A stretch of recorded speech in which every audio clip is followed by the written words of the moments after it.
I-logic is there, kodwa-ke i-political impact ne-political influence angeke sikubalekele. Into vele ezoba khona, more especially given the political context lena esengiyibekile ukuthi i-ANC njengamanje ayenzi kahle, so baningi abazoveza ukuthi uma uba nesifundazwe kuthiwa iKwaZulu, kusho ukuthi usuqhuba yona into yobuhlanga.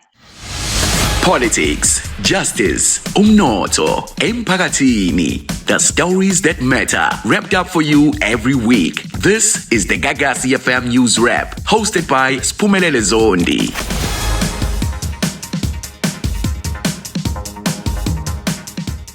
Hey Dola, igama Siphumelele Zondi, unondaba ofika nezindaba every single week right here kwiGagasi FM News Wrap ongayithola kwi-app yethu every single week. Nawe usitshela ukuthi ucabangani ngalezi esikhuluma ngazo over here. Alright, so this week siyabuyela lapha kwiMadlanga Commission. Ungathi khona i-witness ekuthiwa uWitness E, ukweyasenzo Mchunu ke futhi ukhuluma ngaye kakhulu.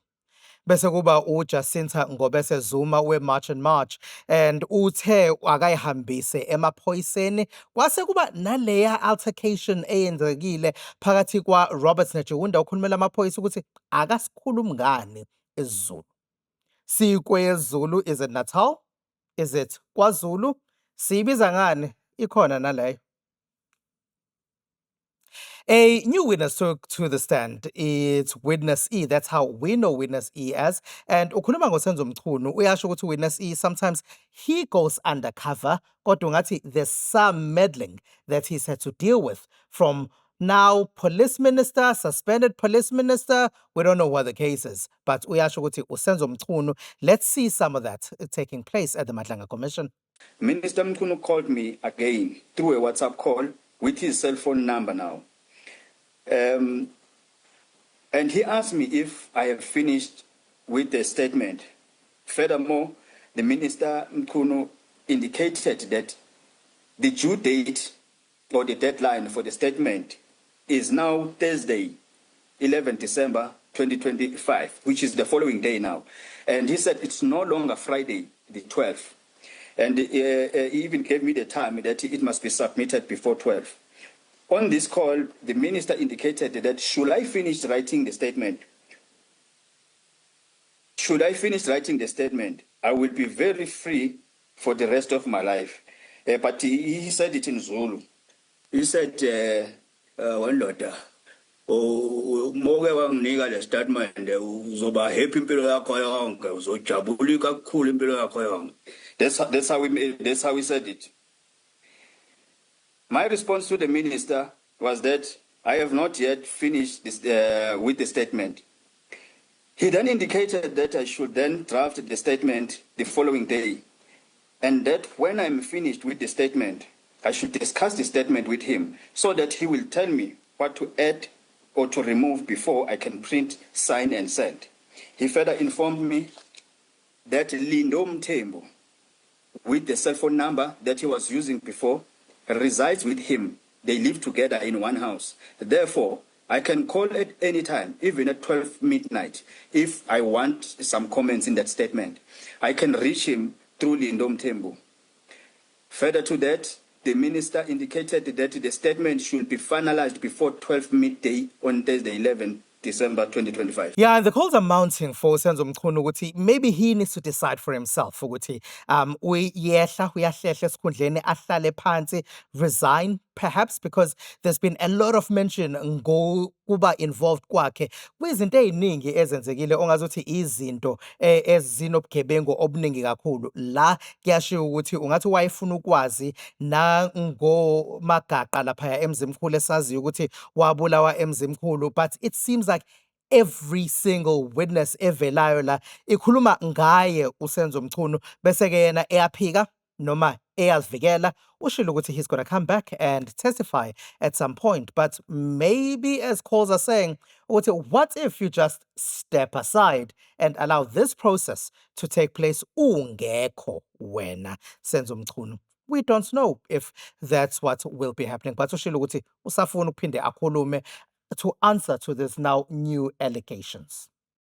Siyazi ukuthi beyibuya lapha outside Addington Primary School last week, the week before, and some of this week. Kwase kuthi ke ophethe i-March and March uJacinta Mangobese Zuma handed herself over to the police ngenkathi kuthiwa uvulelwe icala iwona amaphoyisa ngesikhathi kwenzeka zonke lezo zinto. The marchers themselves bebelwisana nendaba yokuthi uColonel Robert Nechunda ongenwa la kwisifundazwe saKwaZulu-Natal ekuyena isikhulumeli samaphoyisa kusona isifundazwe akasazisisi ngahlehle isiZulu. He's actually from the province yaseLimpopo. Asizibonele ukuthi kwenzekeni ngesikhathi that altercation was taking place. Ngithi mina it's because angizwa uyezwa ngithi mina umseshi waleli cala ufike kimi ngihleli phansi no IO wecase yami against your Colonel uyezwa uthi wenze kahle wazela because ngiyakufuna no Jacinta uyangizwa isizwe leso Zulu noma ufuna uzokutolikela ngoba mina ngikutolikela futhi usendaweni wrong la mama I'm saying to you iloya kaJacinta ifonelwe yimi uZuma noJacinta ngimtshela ukuthi kuthiwa siyafuneka. The very same lawyer agreed with the High Court that Jacinta you and other people will come at a later date to take your warning statement, not today. Lalela awungizwa ukuthi ngithini yezwa yini awungizwa ukuthi ngithini ngithi no sorry ma that's not harassment that's not ngeke ungishiye ngikhuluma no mise wena kangilalela mise wena ngilalela ngeke uthi ungishiye kanje ukhuluma ngento address case ngine case yangane yami mina elimene oqhubekayo isikhathi wena mina ngifuna ngisize manje I'm not talking about the court cases. Remember, I told you I was coming for a conversation. Ngidinga usizo manje. Nifonele ngicela ukuthi angimele ngize la mina. Even udokotela kwazi ukugcwalisa i-88. Here we are. How do I assist now here? Nithe angize la udokotela ufuna nize kwanini esibhedlela nengane for J88. Uthi uKhenelo wakho angime la. Angisizakele ngithi kuphele 4 hours wena ucabanga ukuthi aphatheminde yokukhenela ubani nomayeza okuyena ovulele case la ayisuka anifune namuntu onengqondo wazi ukuthi ukhuluma ngani hamba ngakini yosebenza ngakini sikhuluma isiZulu yuki hawu vele ikhitha soyidila namakorekore wena uyasikhwerezela mawuqala ukuthi amakorekore abantu abangaphandle isiZulu sithi umuthi kwere ngakuzwa uyangikwerezela hayi ukuthi sithi ikwerekore ngoba ungaphandle uyikwerekore wena isuka la ningivulele Uma simatsha amaphapho abe phezulu isikhathi esiningi kodwa ngesinye isikhathi ke kukhulunywa ngento ekuthiwa i-approach uma ngabe ukhuluma nabantu and kwezinye izinto kumele si-understand ukuthi sonke singaba se-South Africa angazi noma sesicabanga ukuthi izifundazwe lezi sekumele zicezulwe njengokuthi asithi isifundazwe saKwaZulu-Natal sesiranwa njenge-country okusho ukuthi nabasebenza eGoli abasakwazi ukuye eGoli beze emakhaya mazothi usendaweni wrong uma ngabe uyi-South African engangizwa if uwi-province ngoba into esiyichazayo kusho ukuthi we must now live in enclaves ukuthi nowa la KZN usekwelenye izwe uma efika eNorth West usekwelenye izwe uma efika eGauteng esaziyo ukuthi kwakuyindawo yabeTswana before kube indawo yegolide enawo wonke umuntu. Sometimes we need to check ourselves sibheke ama-implications ezinto esiyishoyo nesizenzayo because sometimes kungathiwa in future zake zaba khona lezo inkulumo ukuthi maybe KZN ayibe izwe izigade ngokwalo asenayo access to igoli makunjalo asenayo access to imayini asenayo access to emahostel asegoli ngoba sisidecide thina ukuthi what must happen usendaweni wrong uma ngabe ula ungasizwa isiZulu eGauteng ayinabeTswana kuphela usendaweni wrong mase Gauteng ungabezwa abeTswana usendaweni wrong mase Northwest ungasizwa isiTswana noma mase Free State ungasizwa isiSuthu khona izinto ekumele siyigade lezo ngisho amaphaphu ephezulu ukuthi kungaqali ngokuthi kunokucwasana mhlambe besicwasa abangaphandle sesicwasana sesisodwa as South Africans. Sisekulona lolo daba kuney'nkulumo la zokuthi mhlawumbe kumele alahlwe uNatal egameni leprovince. Lezo y'nkulumo ungathi-ke seyithe ukunezezela indlulamithi isilo uMisuzulu kaZwelithini ngokuthi uyazi kwakuyi-compromise le that perhaps should never have happened, or maybe it's a conversation that must be reignited again, that it becomes the province of KwaZulu as opposed to the province of KwaZulu-Natal. Here's a political analyst, Bheki Mngomezulu. Well, there is a historical context ukuthi vele initially kwakufanele kube kwaZulu. Idea ukuthi kufanele kube kwaZulu, but then kwaba-ke nalento ukuthi uma kuzothiwa kwaZulu kuthiwani ngale ndawo kwakuthiwa iNatal kwakuyi-province. iNatal ihambisana no-Transvaal, ihambisana no-Orange Free State, no-Transvaal kanye no-Cape Colony.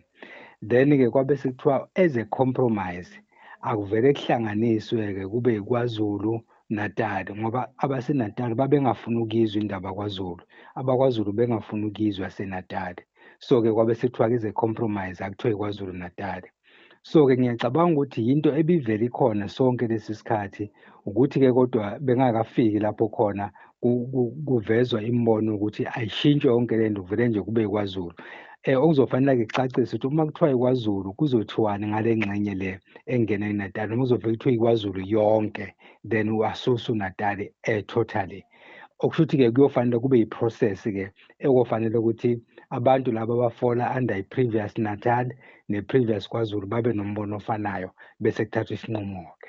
I-logic is there, kodwa-ke i-political impact ne-political influence angeke sikubalekele, into vele ezoba khona, more especially given the political context lena esengiyibekile ukuthi ANC njengamanje ayenzi kahle, so baningi abazoveza ukuthi uma uba nesifundazwe kuthiwa kwaZulu kusho ukuthi usuqhuba yona into yobuhlanga. Alright, niyayizwela uMngomezulu ukuthi uthini ukuthi mhlawumbe kungaba naleyo nto yokuthi abantu bangagcina becwasana ngoba we also have to understand ukuthi khona abantu engebona amaZulu abahlala kusona lesifundazwe futhi ekuya abakusona isifundazwe, they might not even be abelungu, but abantu abamnyama njengathi ngiyacabanga amabhaca kozimkhulu ukuthi nabo bahlala kusona lesifundazwe sase KZN, khona abantu abangamathonga laphaya ngakuyi border ye-Mozambique nabo bahlala kuyona le province yase KZN, ukuthi uma ngabe sesiyithatha mhlambe kungaba nalezo inkinga, but at the same time engeke ngicabanga ukuthi maybe KwaZulu is very marketable ngenxa yomlando wamaZulu ekuyiwona oke ulethe abantu kusona isifundazwe beyobona indawo ezifana noSandlwana, ama-battlefields, and to find out about some of the cultures of the people of the land. Okunye-ke oke kwavela ikona ukuthi uPresident Cyril Ramaphosa u-appointe u-interim police minister uFiroz Kachala ukuthi akube uyena ozokwenza izinto zokuthi kube mhlambe nendlela noma i-unit noma ngabe uyibiza ngani ezo-investigate lezinto ey'qhamukayo laphaya kwi-Madlanga Commission ngoba ey'ningi ziyathusa impela kakhulu, akukwazi ukuthi zizokhulunywa nje kwi-commission bese kuyaphela ilokho akubonayo uPresident Cyril Ramaphosa. Kodwa-ke asiyivale lapho, sithemba ukuthi into enjalo izokwenzeka, sithemba ukuthi izosebenza futhi ngempela. Igama uBhekani Siphumelele kaZondi, khumbula ukuthi uyayithola le ngxoxo yethu nezinye futhi zikhona lapha kwi-app yeGagasi FM. Mina ngiwuBhekani Siphumelele Zondi, ngizothi asiqhube la sesixoxa khona uma ngabe mina nawe sesibonana bukhoma. Catch a brand new episode njalo ngolwesihlanu ngo4 ntambama. You can watch the podcast noma ungalalela i-podcast kwi-app yethu noma inini noma kuphi. Gagasi FM News puts KZN first.